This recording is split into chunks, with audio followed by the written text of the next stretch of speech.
이재명 대표의 자가당착.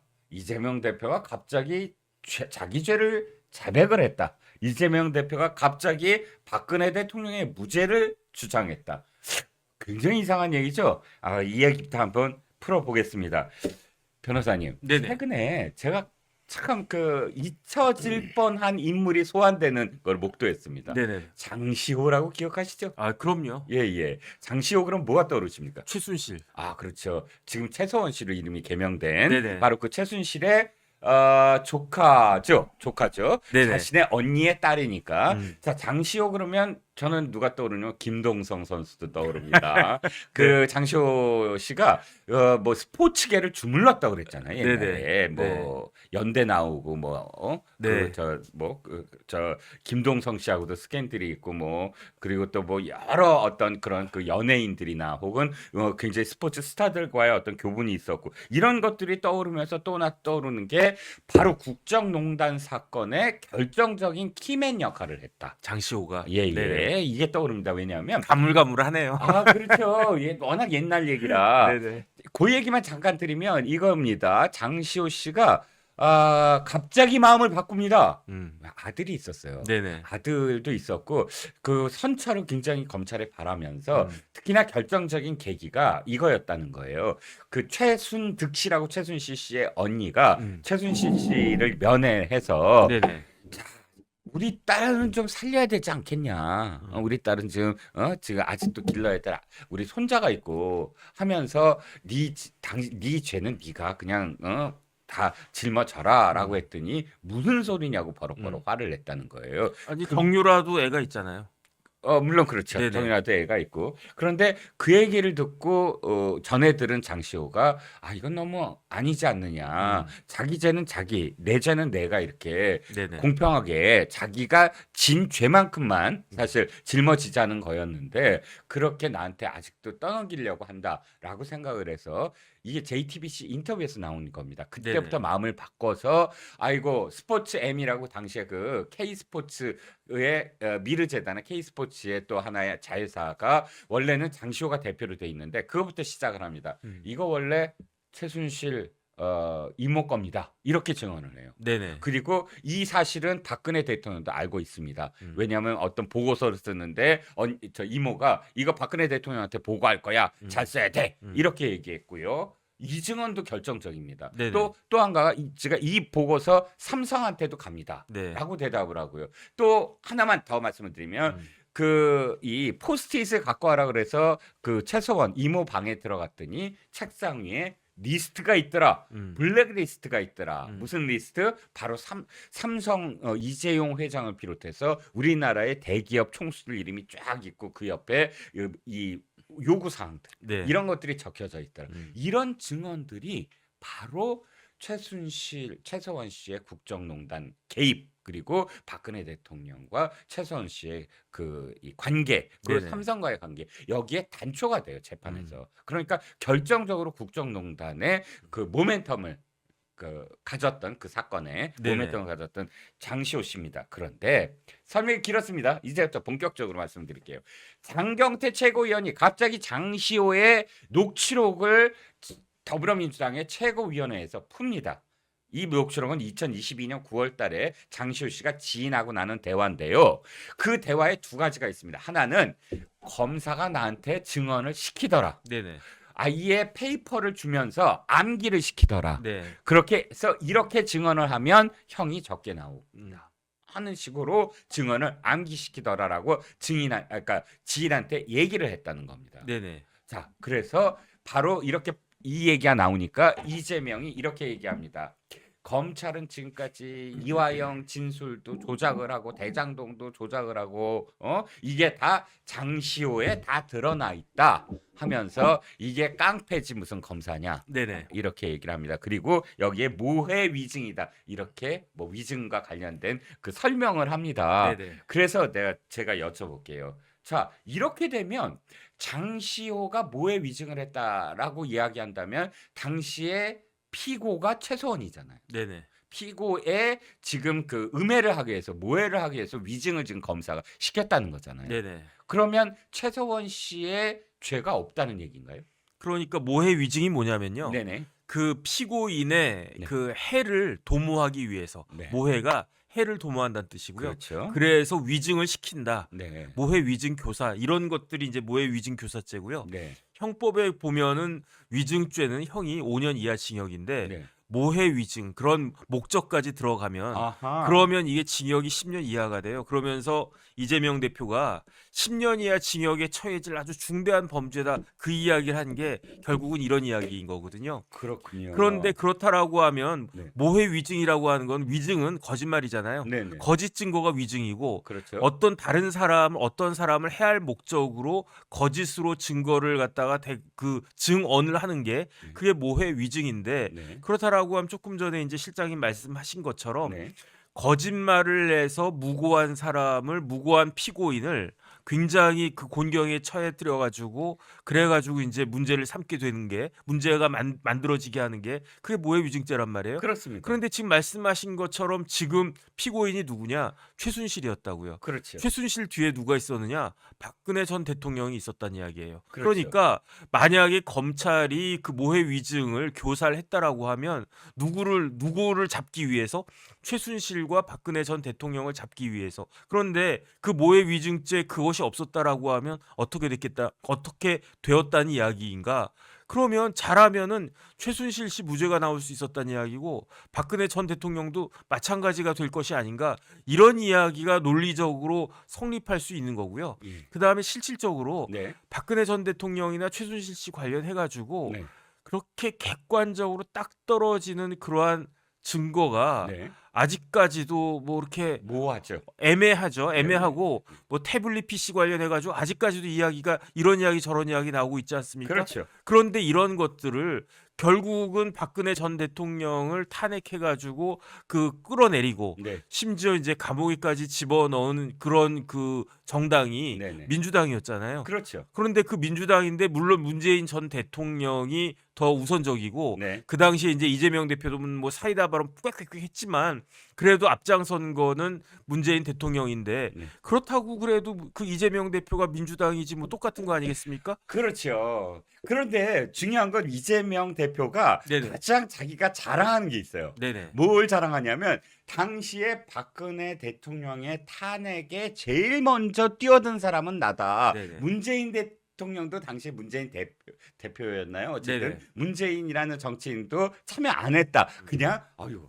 주저주저했다. 그다음에 이 당 추미애 대표라든지 박지원 나간 국민의당 대표라든지 이런 사람들도 뭐 명예로운 하야를 얘기했지 탄핵을 직접적으로 한 사람은 없다. 근데 네네. 자기가 제일 먼저 나가서 가장 앞장섰으므로 나야말로 박근혜 탄핵의 주역이다. 네네. 이렇게 주장을 하거든요. 아니 그래가지고 본인이 대통령 됐었어야 된다라고 주장하는 거 아니었겠습니까? 그렇습니다. 그때 나왔던 게 뭐 해경군 김씨 뭐 운운하고 했던 게 그렇죠. 다 그 언저리에서 그런 이야기들이 나왔었던 거잖아요. 그렇죠. 그러니까 제가 봤을 때 이재명 대표와 네. 문재인 전 대통령 사이가 네. 좋을 수가 없어요. 그렇죠. 좋을 수가 없고 음흠. 지난번 대선에도 네. 문 대통령이 안 도와줬다는 거잖아요. 그렇죠. 그 25만 원씩 그렇게 쫙 풀었으면 네. 내가 됐는데 그거를 갖다가 안 풀었기 때문에 내가 안 돼가지고 지금 이 고생을 하고 있는 것이다. 그렇게 이야기하는 거 아닌가 저는 그런 생각이 듭니다. 맞습니다. 그러니까 다시 한번 정리를 해보죠. 지금 이재명과 장경태와 지금 더불어민주당 최고위원회에서 뭘 하려고 했냐면 네네. 장시호의 2022년 최근 녹취예요. 그거를 가져다가 이재명은 죄가 없다. 봐라 이화영이 검찰이 시켜서 위증을 했는데 지금 검사는 이런 사람들이다. 네네. 장시호도 그때 다 이렇게 했다. 네네. 라고 장시호를 빌려다가 이재명의 이화영 진술 탄핵해갖고 대북 송금에 그러니까 죄가 없으면 연루가 없음을 지금 입증하려고 갖고 왔는데 따지고 보면 그렇게 들어가 보면 아이고 최소원이 등장하게 되고 박근혜가 등장하게 되고 민주당이 박수치고 박근혜 탄핵과 국정농단을 외쳤던 것이 지금 자기 모순에 빠지게 된다는 겁니다. 그다음에 더 중요한 건 뭐냐면요. 네네. 이게 이제 녹취록이 있다는 이야기예요. 네네. 그런데 누가 장시호한테 모해 위증을 교사했는가? 네. 검사가 교사했다는 거잖아요. 네네. 그런- 특정했습니다. 네네. 뭐뭐뭐 부장검사. 그런데 만약에 네. 녹취록이 네. 장시호와 그 김 검사 사이에 있었던 녹취록이다. 네네. 그럼 빼박이에요. 그렇죠. 그러면 아 이거 문제가 많다 이렇게 될 수가 있는데 네네. 그런데 지금 나온 녹취록은 장시호가 네. 그 김 검사하고 사이에 했었던 그 이야기가 아니고 네. 제3자 뭐 장시호의 뭐 지인이나 그 정도 되겠죠. 네네. 그런 사람하고 한 그 녹취록이기 때문에 네네. 쉽게 말하면 장시호가 거짓말을 그러니까 예컨대 네. 저하고 실장님하고 우리가 아는 거에 대해서 서로 이야기를 갖다가 티카티카 한다라고 하면 네. 그러면 사실은 그걸 그거를 제가 그 녹음을 하든 실장님이 녹음하든 그 녹취록은 네. 진정성이 굉장히 있어 보이는데 네네. 그런데 갑자기 제가 그냥 어떤 뭐 예컨대 뭐 누구랑 이야기 제가 예컨대 이재명 대표하고 있었던 이야기를 네. 실장님 앞에 두고 이야기하는 거예요. 아 이재명 대표가 나한테 이렇게 했어. 이재명 대표가 나 뭐 어쩌고저쩌고 했어. 뭐 이렇게 이야기를 했단 말이에요. 예. 그러면 제가 완전히 거짓말을 한다고 해도 그게 걸러지지가 않는 거죠. 네. 그 녹취록의 내용이 진실성이 담보가 되지 않는 거예요. 예. 그렇기 때문에 이거는 장시호가 거짓말을 했는지 진실 그 녹취록이라고 하는 게 결국은 이런 말이 있었다, 이런 사실이 있었다라고 하는 거를 증명하는 증거로서의 역할이 있는 거 아니겠습니까? 그렇죠. 그런데 장시호가 헛소리를 갖다가 해도 헛소리를 녹음한 거나 이렇게 그 제3자 앞에 두고 이야기하는 거나 큰 차이가 없다라고 볼 수 있는 건데 더 중요한 건 뭐냐면요. 네. 그 내용 중에 상당한 부분들이 예. 앞뒤가 안 맞는 것들이 많이 있어요. 어떤 부분? 그 단적으로 네. 제가 듣기로는 제가 그 녹취록을 뭐 다 들어보지는 않았지만 네. 그 이야기 듣기로는 장시호 말이 한동훈이 네. 고3 때 사법시험 합격했대요.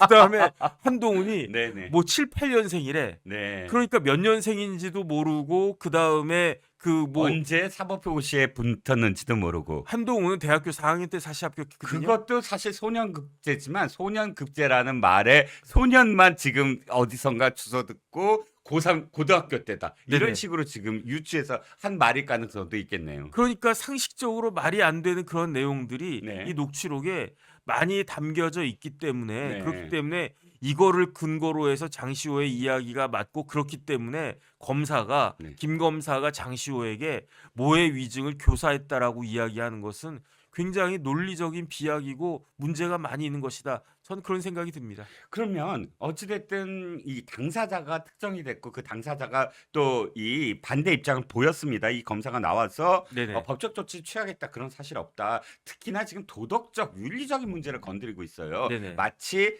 장시호 씨와 무슨 사적인 어떤 관계를 맺고 있는 양 부장검사를 지금 그쪽으로 몰아가고 있거든요. 네네. 이 문제는 어떤 방향으로 흘러갈 것으로 보십니까? 근데 제가 그거 봤을 때는 조금 그렇기는 해요. 음. 왜냐하면 김 검사 보고 장시호가 네. 오빠라고 불렀다는 거거든요. 네. 그거는 그 김 검사도 인정을 해요. 네네. 그 다음에 마치 장경태 말에 의하면은 네네. 무슨 불륜 관계가 있었던 것처럼 이야기를 하는데 네. 뭐 남녀 관계라는 거 모르는 거 아니겠습니까?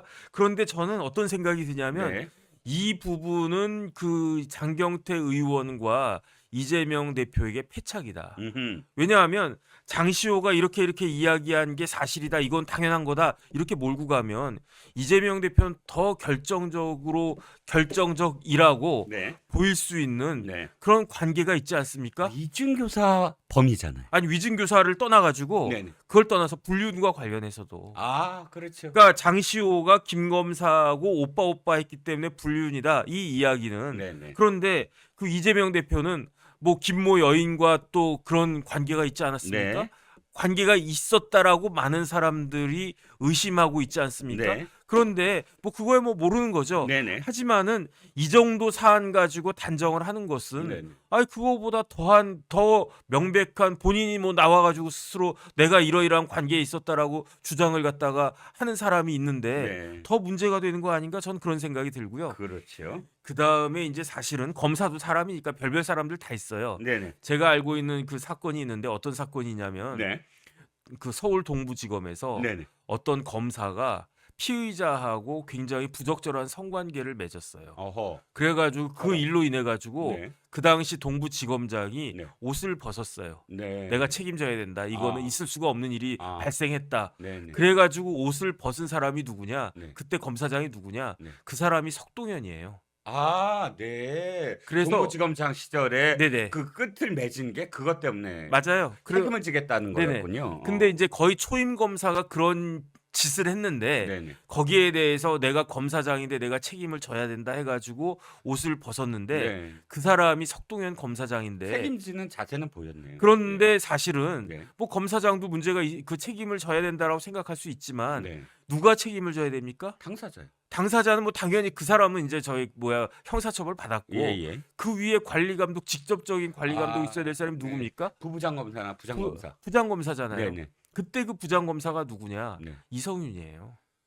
아니 그럼 직접적으로 책임이 있는 관리해야 된 네네. 직접 바로 위체계의 부장 검사는 가만히 있고 네네. 전체를 관할하는 네. 총 책임자가 네. 먼저 책임을 졌다는 얘기군요. 네네. 그러니까 음. 뭐 이런 식으로 이야기를 갖다가 파기 시작하면 그럼 누가 잘했고 누가 잘못이냐? 음흠. 더 중요한 건 뭐냐면은 네. 이재명 대표가 네. 아주 그냥 분개를 하면서 네.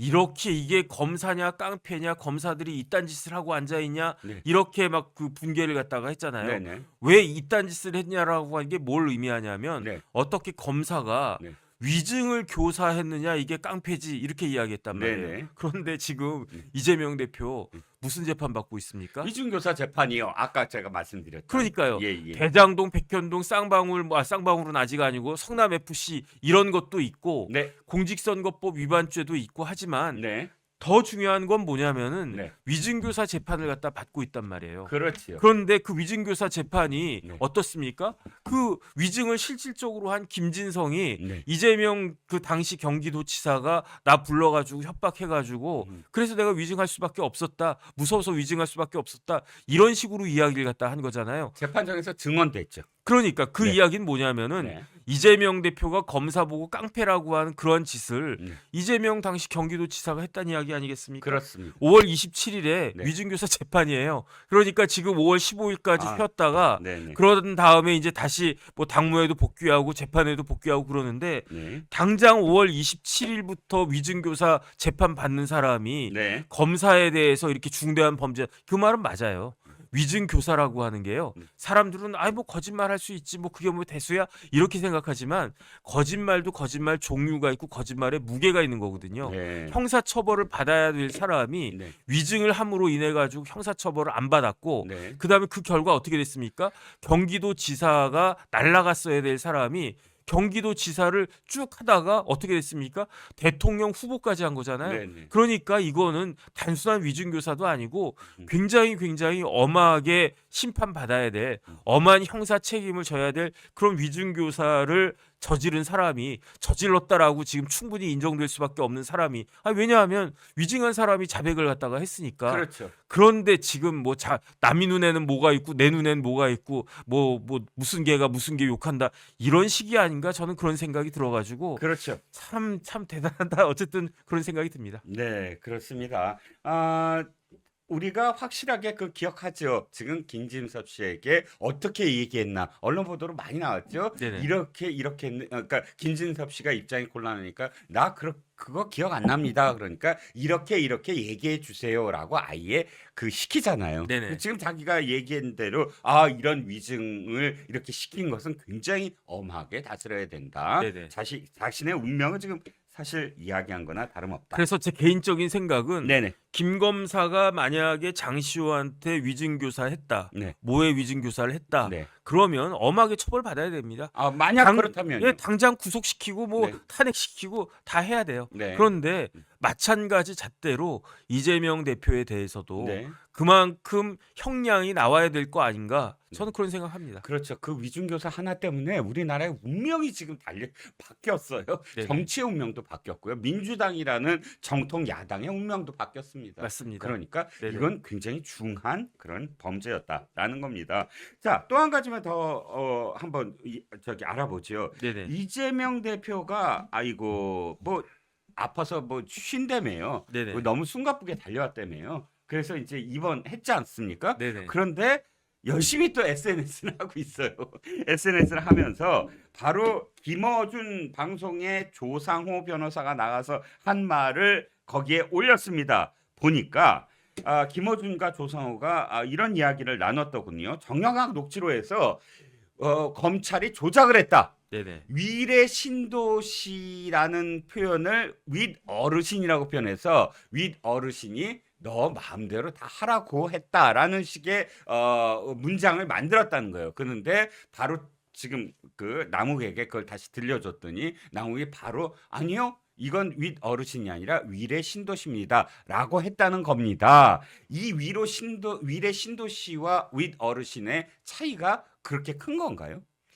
글쎄요. 저는 그걸 잘 모르겠고요. 예, 예. 아 근데 네. 윗 어르신하고 한국 사람이 네. 뭐 미국 사람이나 일본 사람이면 모르겠는데 네. 한국 사람이 윗 어르신과 위례 신도시를 착각합니까?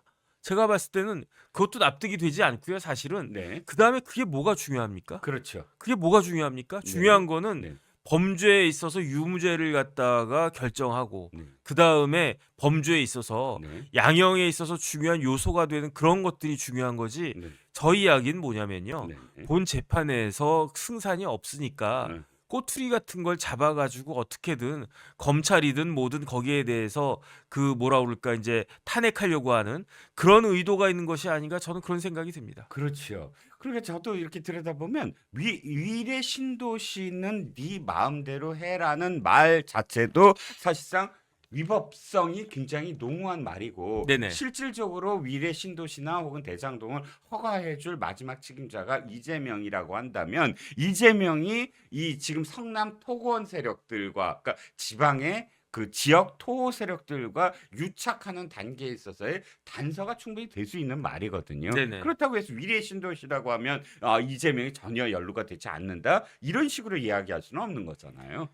저는 근데 진짜 화가 나는 게 네. 검찰이 화가 나요. 어때 왜요? 왜 저런 거 사건들을 묶어가지고 네. 지금 그 사건을 갖다 다 살라미처럼 쪼개가지고 빨리빨리 하나라도 끝내서 네. 이재명 대표한테 어쨌든 형사적인 책임을 묻게 하든지 네네. 아니면 진짜 윗 어르신이 중요하고 그렇기 때문에 그 윗 어르신 때문에 이재명 대표가 무죄를 받든지 네. 차라리 그런 것들이 빨리빨리 되게 해야 되는데 이걸 다 묶어 놓으니까 네. 그러니까 재판이 진짜 이재명 대표 사망할 때까지 100년이 걸릴지 얼마나 걸릴지 모를 정도로 지금 시간을 질질 끌고 있는 것이 아닌가. 저는 이제는요. 이제 뭐 이재명 대표를 떠나가지고 그렇죠. 검찰이 진짜 뭐 화가 나고 원망스럽기까지 한 그런 생각이 그렇죠. 듭니다. 정말로 우리나라 검찰이 이 정도밖에 안 됐냐라는 목소리가 왜 나온지를 네네. 사실은 검찰이 조금 인지를 해야 된다라는 생각 전 동의합니다. 아, 그렇죠. 그 말씀하시니까 갑자기 좀 흥분하게 되는데 좀 네네. 화를 좀 다듬어서 자. 이번에서도 자신의 범죄 문제기는 계속 되나 봅니다. 아까 그 제 SNS 좀 띄워봐 주세요. 이렇게 표현했더군요. 이재명 대표 이번에서 올리는 글입니다. 자, 대장동과 관련돼서 여전히 위증이다 또는 지금 대북송금 관련해서 위증이다라고 아예 대북송금 사건을 그러니까 이화영의 술자리 회유 사건 그러니까 보시죠. 대장동 사건 녹취록 조작하는 정치검찰 바로 위도 있죠. 지금 시계를 좀 올려봐 주시겠어요? 그래야 윗부분이 보이는데 어찌됐든 공소법 사건에서 공문서 조작까지 했다라고 하면서 지금 이 사건, 그러니까 이화영 사건을 아예 그 이 술집 회유 사건으로 지금 규정을 해버렸어요. 규정을 해버렸습니다. 그래서 제가 참 지치는 게 이화영과 관련돼서는 검찰도 지칠 거예요. 대북송금 사건의 진술 조작이라고 완전히 규정을 했습니다. 이렇게. 네네. 자, 진술 조작 이게 바로 그거잖아요. 그 술자리 회유 사건. 그렇죠. 연호. 그런데 네네. 지금 검찰이 그렇게까지 뭐 출정 기록 다 보이고 유리창 조사실의 유리창 사이즈까지 보여주고 다 했어도 이재명은 대북송금 사건의 진술 조작이라고 아예 규정해 버렸어요. 네네. 더 이상 어떤 증거를 지금 내놓더라도 이 상황들이 어떻게 그럼 검찰을 헤쳐나가야 되죠? 아니 뭐 일단은 저희 이제 6월 7일에 네. 이화영 1심 판결 기다리기만 하면 돼요. 그럼 거기에서 네. 판사가 객관적으로 판결문을 통해서 이야기할 거예요. 네. 그러니까 네. 이재명 대표가 저런 이야기를 지금 하는 것은 아무런 의미가 없어요. 아무런 의미가 없다라고 저는 생각을 하고 6월 7일이면 이제 한 달도 안 남았거든요. 네. 그러니까 이재명 대표가 그것을 어떻게 기다리느냐 그 문제인데 어차피 지금 이재명 대표는 이번 총선에서 대승을 했기 때문에 법원도 굉장히 우습게 보지 않을까 저는 그런 생각을 하는데 그런데 판사의 마지막 권한은 뭐냐면요. 네. 누가 뭐라고 그래도 내 재판은 내가 알아서 판결한다. 음흠. 이런 판사가 있을 수 있지 않을까? 이런 판사가 있지 질문이 않을까? 있습니다. 네네. 질문이 있습니다. 네네. 자, 진짜 잘 몰라서 법을 알지 못하는 사람의 입장에서 여쭤보면 어차피 지금 검찰에서 한 진술은 지금 피고가 부인했으므로 그걸 채택 안 됐잖아요. 네네. 그리고 또 술자리 회육을 아무리 얘기한다고 하더라도 이것이 무슨 재판부가 이것을 받아들일 리가 없지 않겠습니까? 네네. 그러면 가장 궁금한 게 이거예요. 이재명에게 보고했다는 것이 이번 1심 구형에서 1심 선고에서 나올까요? 나오겠죠? 예. 제가 봤을 땐 진술이 채택이 안 되더라도? 이게 어떻게 된 거냐면요. 네네. 이전에는 형사소송법이 저희가 공부했을 때에는 네. 검찰에서 작성한 피의자 신문 조서는 네. 그 피의자 신문 조서가 네. 아주 특별히 이상한 상황에서 작성됐다라고 인정되지 않는 한 예. 증거 능력이 있다라고 했었어요. 네. 그 말은 증거로 쓰일 수 있다는 이야기예요. 그렇죠. 그런데 이 부분을 없애버렸어요. 네. 문재인 대통령 때 네. 형사소송법이 개정되면서 네. 여기에 대한 증거 능력을 인정하지 않는 것을 했는데 네. 그렇기 때문에 어떤 식이 되느냐 음흠. 검찰에서 진술한 게 아무 의미가 없다는 이야기가 아니고 네. 어떻게 되냐면요. 네. 그렇기 때문에 법원에서 증인들이 다시 다 나와야 돼요. 증인들이 다시 다 나와가지고 그 이야기를 검찰에서 이야기했던 그 진술했던 것들을 법원에서 또다시 다 진술을 해야 돼요. 네. 그러니까 재판이 이렇게 늘어지는 거예요. 네. 그러니까 지금 김용이 네. 풀려나지 않았습니까? 네. 김용이 뭐 잘해가지고 풀려난 게 아니고요. 네. 왜 풀려났느냐? 네. 김용이 풀려난 이유는 항소심에서 그 제 구속 기간이 네. 6개월이에요. 아, 그런데 그 6개월 동안 항소심이 안 끝난 거예요. 저런. 그러니까 6개월이면 6, 38, 180일이잖아요. 네네. 벌써 김용 재판이 160일 항소심에서만 그렇죠. 160일 넘게 진행이 됐는데 네. 재판부 입장에서는 20일 뒤에 무조건 풀어줘야 되는데 그러느니 차라리 예. 보석해가지고 일정한 조건을 단 게 낫겠다. 아, 그래서 풀어준 거라고요. 그래서 저는 네. 형사소법 개정돼야 돼요. 음. 그래가지고 이전처럼 바꾸든지 음. 아니면은 네. 이전처럼 바꾸는 게 어렵고 안 된다라고 하면 네. 구속 기간을 연장시켜야 돼요. 네. 그러니까 지금은 1심 6개월, 뭐 2심 6개월 이렇게 되어 있는데 네. 이거를 뭐 1년이든 얼마든 지금보다 훨씬 더 길게 늘어뜨려야 지금 정진상도 풀려나와 있습니다. 다 풀렸죠. 김만배도 풀려나와 있잖아요. 다 풀려나와 있어요. 예, 예. 그 이유가 뭐냐면은 형사소송법의 구속 기간이 예, 예. 그 1심, 2심 각각 6개월밖에 안 되기 때문에 예. 이런 재판은 지금 무지무지하게 오래 걸리는 거 아니겠습니까? 그러니까 문재인 때 그리고 바꿔놔서 모든 그런 혐의자들이 전부 다 피고인들이 뭐 하느냐고요? 재판을 지연시켜요. 그냥 무조건 늘어뜨리고 그래서 6개월 딱 채우고 자기가 나오겠다라는 그런 전략으로 바뀌었어요. 아니 그래서 심지어 예, 예. 간첩 재판들도 6개월이 지나가지고 예. 그래가지고 간첩들도 풀려나온 일이 지금 벌어지고 있거든요. 그렇죠. 예, 예. 정말 심각합니다. 그래서 저는 어떤 생각을 했냐면 네네. 이번에 여당이 무조건 이겼어야 된다. 저는 이길 거라고 봤었거든요. 그렇죠. 과반수가 되면 음. 이전에 그 엉망이 됐던 우리나라 사법 시스템 제가 다른 건 잘 모르고 네. 그냥 뭐 변호사니까 음. 뭐 그냥 법이 이렇고 그다음에 실무가 이렇게 돌아간다. 네. 이건 제가 조금 알지 않습니까? 그런데 지금 엄청 많이 알고 계시지요. 실무적으로 네. 이전에 비해서 너무너무 개악이에요. 네. 개악이라고 하는 건 뭐냐면은 범죄자들한테 너무 편한 세상이 되어버렸어요. 그러니까 이거를 원상 회복시켜야 된다라고 저는 그렇게 생각을 하고 네. 중요하게 생각을 했는데 결국은 이제 이번 총선이 이렇게 됨으로 인해 가지고 다시 4년을 4년을 더 기다려야 될 기다려야 일이 되네. 벌어졌다. 참 난감합니다. 네, 그렇습니다. 뭐 안타깝긴 하지만 그럼에도 불구하고 우리 6월 7일을 한번 기다려 봐야 될 것 같습니다.